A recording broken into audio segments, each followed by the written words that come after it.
Hi everyone, welcome back to another episode of Screen Time Fridays.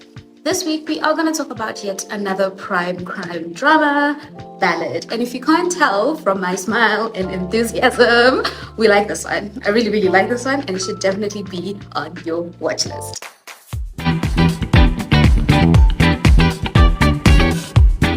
But before I jump into my hot takes, let me walk you through the setup and who's who, because this show has one of the best entanglements I've seen in a crime drama in a long time. So starting off with Maggie Q, who plays Detective Renée Ballard. She's the heart of this show. Ballard runs a cold case unit made up of volunteers and reserves, completely underfunded, constantly undermined, but her detective instincts and sheer grit makes her impossible to ignore. Maggie Q plays her with this mix of toughness and quiet vulnerability. She's been scared by harassment and betrayal. She still shows up, still fights for justice. That's why you root for her. She gives off the badass female trope you look for in a crime series. Moving on to Courtney Taylor, who plays Officer Samira Parker. And one thing about Parker's story, it broke me. She's a former officer who left the force after being assaulted by someone she trusted. But instead of actually processing what happened to her, she buried it. Then to cope, she leaves her dream job, she becomes a bodyguard, and she keeps this facade of being strong and pretend what happened to her didn't affect her. Now, this is a very common trope that kind of happens with people who are survivors of sexual assault and harassment. I'm not going to dive too much into it. Like, there's a whole entire psychology around why women go through this type of assault would react like this. Like, they would just rather run away and detach from the whole entire situation. I think I will end up making like a whole entire Wednesday wellness type of video just to explain the psyche behind this. But I really did just like how Officer Parker's character really embodied this thing of running away from what happened. It's this constant thing of like, if I run away from it, if I ignore that it happened, if I don't acknowledge what actually happened to me, then it never happened. It didn't happen, I can move on. And you'll see that it's actually why at first she couldn't connect to Ballad's pain. She actually dismissed Ballad's assault because she didn't think hers counted. And again, she thinks like this because society has kind of told us what sexual assault and harassment is supposed to be. And then also because she's kind of downplayed her own assault, she also feels like, no, Ballad's assault is a little bit more dramatic.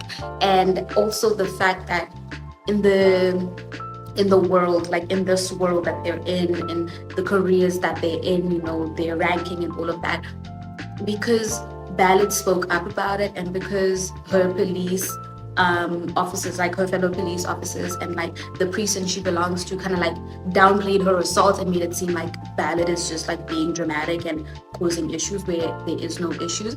It kind of also like explains why you see Officer Parker being like, you're being dramatic, listen, like what happened to you?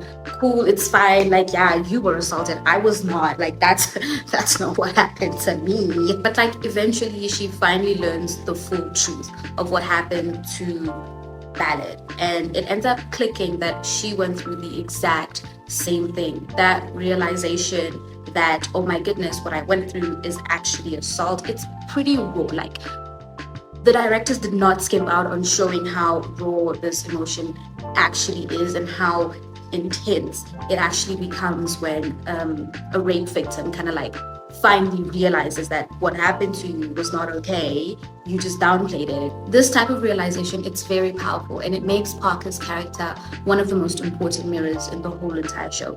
She's the embodiment of how so many women internalize trauma just to survive. Moving on to John Carroll Lynch, he plays Thomas Lafont. So his character, Thomas Lafont, is an older, seasoned ex-detective who joins Ballad's unit. He's got that quiet wisdom, steady presence, and he balances out the chaos of Ballad. He's like the moral compass, reminding Ballad and us, the viewers, that experiences, patience, and persistence matters when the system is stacked against you. Moving on to Ricardo Chavira, who plays Detective Robert Olivas. Listen, I have a few choice words for Olivas, but we're gonna keep pushing. Olivas is the nice guy cop. everyone vouches for, but behind the badge, he's a predator. He's centered to both Ballad and Parker's trauma. He's also centered around the whole entire corruption of the freaking precinct. His character is the perfect example of how perpetrators hide in plain sight, protected by colleagues who say he'd never do that. Chavira plays this character very, very well. And I want it to be known, we do not despise Ricardo Chavira. We don't like his character, Robert Olivis.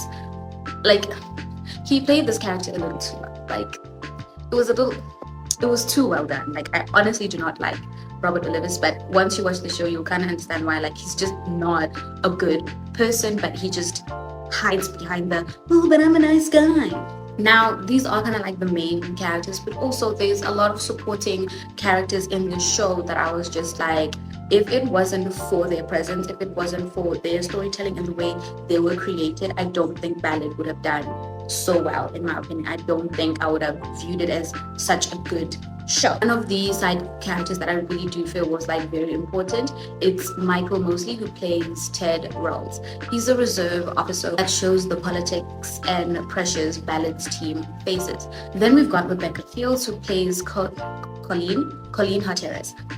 She's a civilian volunteer. Basically, her outside perspectives help crack open a lot of these cases.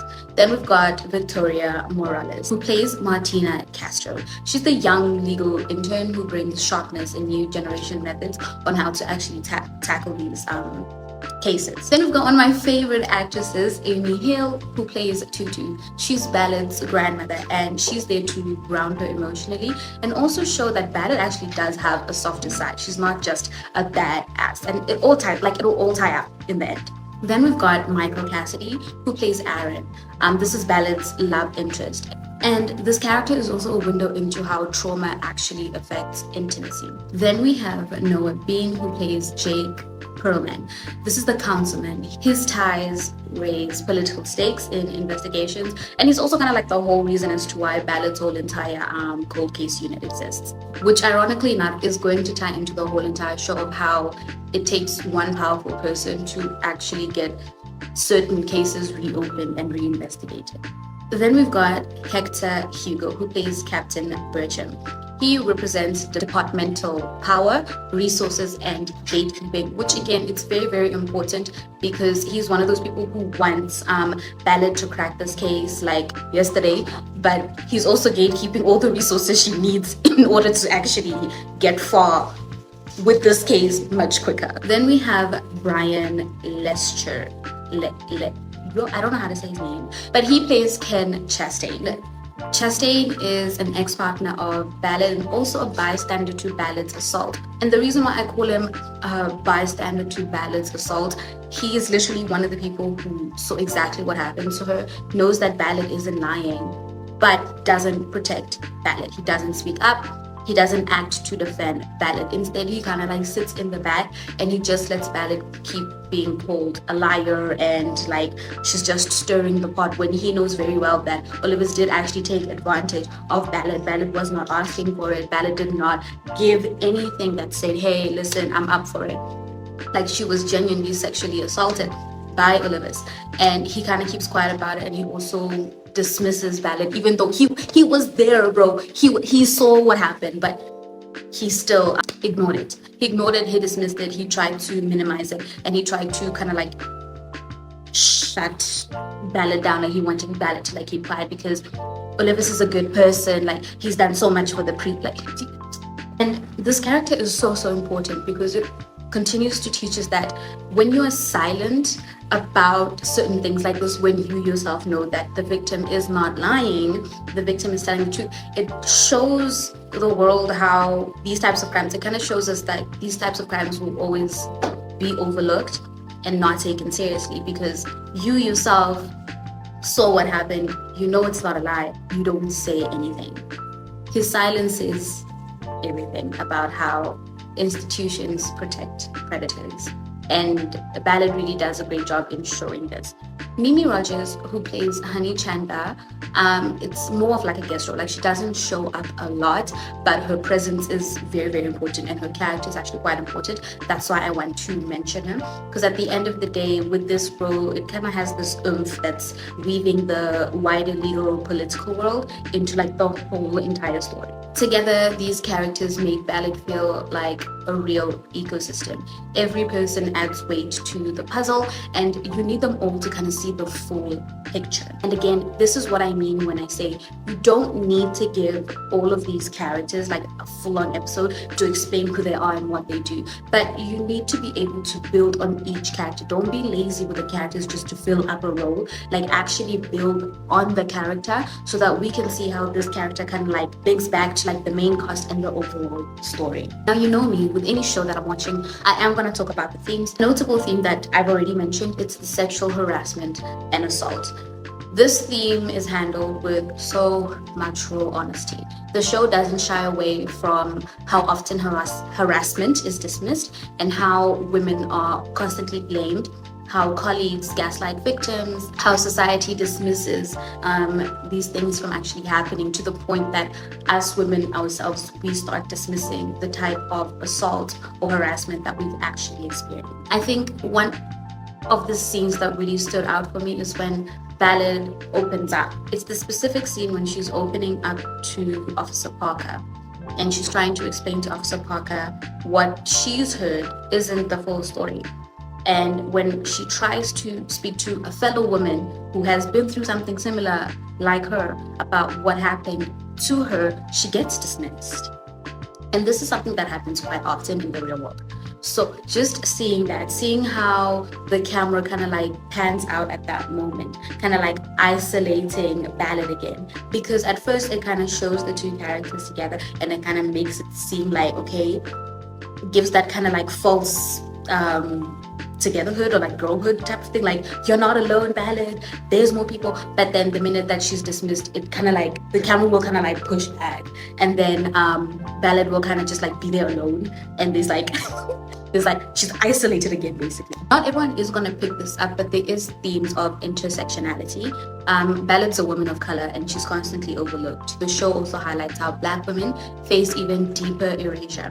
And again, this is a detail that a lot of people are going to miss unless you've lived it. But that's what makes the storytelling layered and so important in Ballad. And I just want to add, like, if you look at it a little bit more closely, it's much more intense. Both Officer Parker and Detective Ballard, they've experienced sexual assault, right? They're women of color, they work in the police force, whatever, right? But at the same time, we have Detective Ballard and then we have Officer Parker. An officer is at a lower rank than a detective. At least that's my understanding, right? And then on top of that, as much as they're both women of color, we also need to take into consideration on how Black women are often overlooked when it comes to these types of things. So the culture that she's coming from and the background that she's coming from, it kind of puts her at a much lower stance than Officer Ballard than Detective Ballard. Even though Detective Ballard is also a woman of color, she's still going to be taken more seriously about her assault than Officer Parker. And it also plays into the whole reason as to why Officer Parker doesn't fight what happened to her. She kind of like internalizes it, she keeps quiet, she moves away, she runs away from it, because to her, she's just like, oh my God, what are people going to think of me? Like, I did this, like, it's my fault. Whereas Detective Ballard understands that this was not my fault. Like, this motherfucker deserves death. Like, why did he do this to me? And why are y'all trying to act like I'm the one at fault? You know, like, different cultures. Again, this is why I just say that because of these tiny little details, it makes the storytelling layered and so important. Like, everything is going to tie up. One of my favorite themes in all of these shows is corruption. You know, and in Ballad, it's not a side note, like, it's one of the actual main themes in this whole entire show, and they don't glaze over it. They really go into the nitty-gritties of how it actually happens. Like, they show you how it's baked into the system, from cold cases being buried to protecting the powerful to the gang-like loyalty among officers. The show makes you wonder how many crimes we'll never actually get to know about because someone covered it up.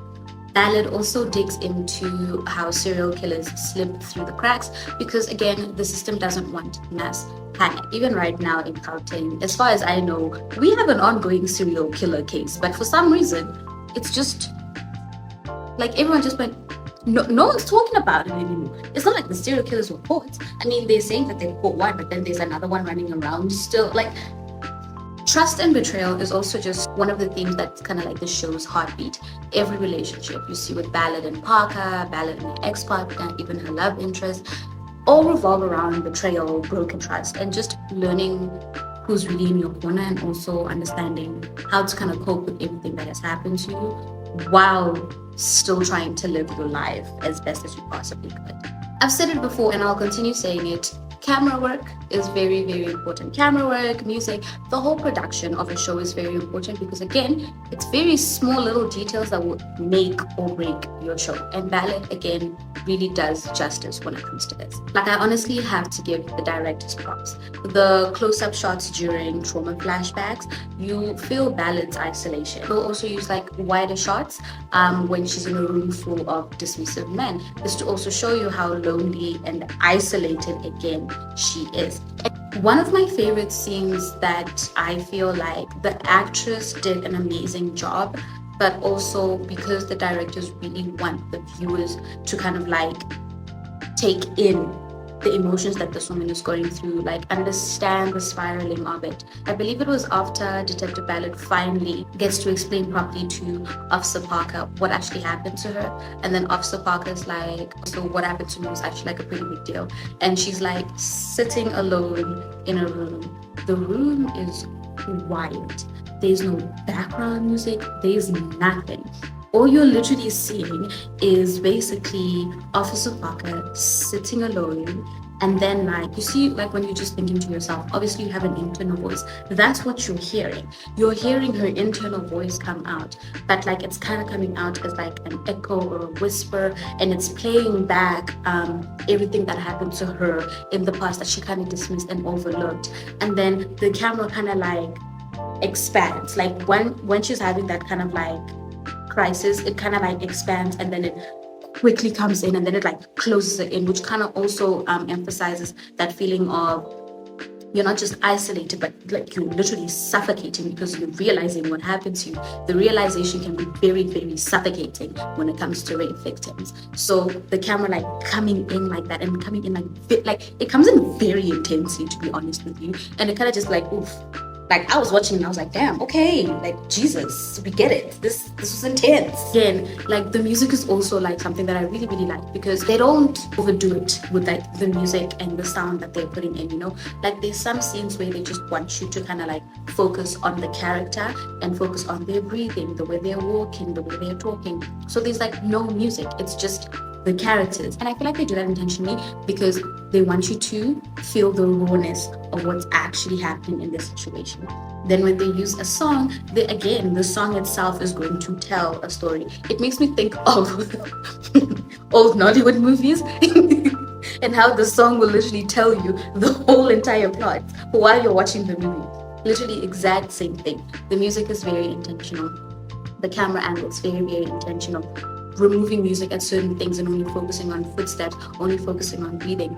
Very, very intentional. At the end of the day, Ballad wants to kind of like present that silence speaks.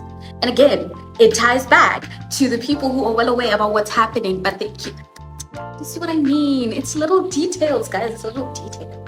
I don't believe in always comparing everything, but because we talked about Butterfly last week, I am going to compare Butterfly to Ballad. And honestly speaking, this is a hard take. For me, Ballad wiped the floor with Butterfly. On one hand, Butterfly leans on spectacles, whereas Ballad leans on substance. The writers, they leave breadcrumbs for you in Ballad. The directors use subtle cues, the actors bring depth. It's layered storytelling, not just pretty crime TV. One episode that really stuck out to me was episode 6, and it's just because there was a lot going on here. Like there was actually a little too much happening that I honestly felt a little too overwhelmed, and I think that's kind of like the whole purpose. They want you to be super, super overwhelmed in episode 6 because you'll see episode 6, 7, 8, 9, and 10. A lot is going to happen, and it's all because the climax The climax is going to happen on the last episode, which is episode 10. So it's gonna happen there. And then on top of that, after the climax is reached and like the plot twist is revealed, at the end of episode 10, there's another, like, it was just a lot. But then yes, from episode 6 I was like super overwhelmed, just because there was a lot happening. Like here you're going to see a lot of trafficking, all types of trafficking, corruption. There's gonna be twists that had me clutching my pearls, you're gonna be clutching your pearls, because again there's just so much happening in episode 6. But I promise you, it's all going to tie back to the first episode. Ironically enough, literally it's all going to tie back to episode 1, and it's also going to tie back to Detective Renée. I haven't forgot his first name, but the bastard behind Ballad and Parker's whole entire trauma. It's all literally going to tie back to him, and this is why I say, like, he's such a bad person, but he hides behind this, no, I'm a nice guy. And we're gonna have episode 9. Episode 9, again, a lot is happening in episode 9, but it's more so of a emotional full circle. The themes of trust, betrayal, the sexual assault, the sexual harassment, they all kind of like come together, and everything is kind of like going to make sense in episode 9, especially when it comes to the whole trust and betrayal, and always thinking that just because someone is nice, they're a good person, whereas in reality, it's the ones who are nice guys that actually end up being the worst individuals. And this is very key, because in episode 9, Detective Ballard cracks the case. She cracks the main case. And guys, it is literally like the least expected person. And they'll only reveal who it is in episode 10. But at episode 9, they've given us more than enough breadcrumbs for us to be like, no, but you're lying. No, but you're not, like, you're lying. There's no ways. It can't be him. Like, and then episode comes in and it was like, hold it. You thought it wasn't him. It's him. And it just like, the more I think about it, the more I'm just like, as crazy as the plot twist was for me personally, because I was like, girl, what? I do feel like maybe they could have done like another episode of exploring how this even came to be. But at the same time, I'm not mad at it. Just because, again, at the end of episode 10, the way they leave it on a cliffhanger for season 2, I'm assuming that they don't explain everything in detail, because this is a continuation of a story. Like this theme, this conversation, this case is not just going to end at episode 10 of season 1. It's going to continue into season 2. It's going to talk more about Oliver's. It's going to talk more about Ballad, and how Ballad now has been put into a lot of shit because she has like really ruffled a lot of feathers of very powerful individuals. So that's going to be very interesting to see. I'm super excited for season 2, because season 1 had like, I was sat. The show was actually psychologically draining.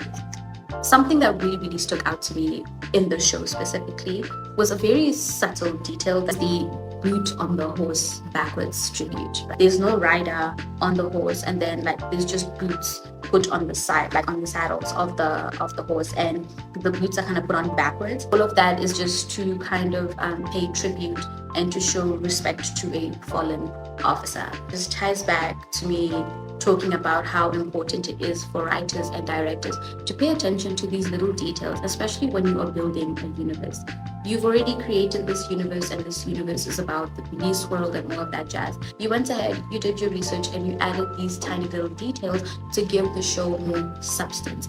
You're basing it off of organizations that exist. You're basing it off of people that exist. You're basing it off of things that actually exist. So going the extra mile just to be like, oh, okay, so this is what they actually do when a police officer has passed away, just to pay tribute. And again, very small detail, can go easily unnoticed, but for me, I just felt like it was so intentional, and it also just showed that everybody involved in the production team, as well as the actors, was so intentional, and they paid attention, and they all put in their weight. In my opinion, Ballad is easily one of the best crime dramas out there right now. It's got emotional weight, real world relevance, layered characters, and it respects the intelligence of its audience. So if you are a fan of crime shows, legal dramas, or anything that digs deeper than surface level shock value, Ballad is a must watch. Trust me, you won't. And if you are going to watch Ballad, or if you have watched Ballad, I would love to know your take on the show. Let me also know, like, if you liked it as much as I did, or if you think that maybe I'm just giving Ballad way too much credit and maybe you didn't like it. I'd like to hear your take on it. Like, as always, as much as this is Stacey's take, the comment section is where you can share your take. But yeah, guys, that's it from me. Thank you all so much for tuning in, and I will see you all next week. Bye, everyone.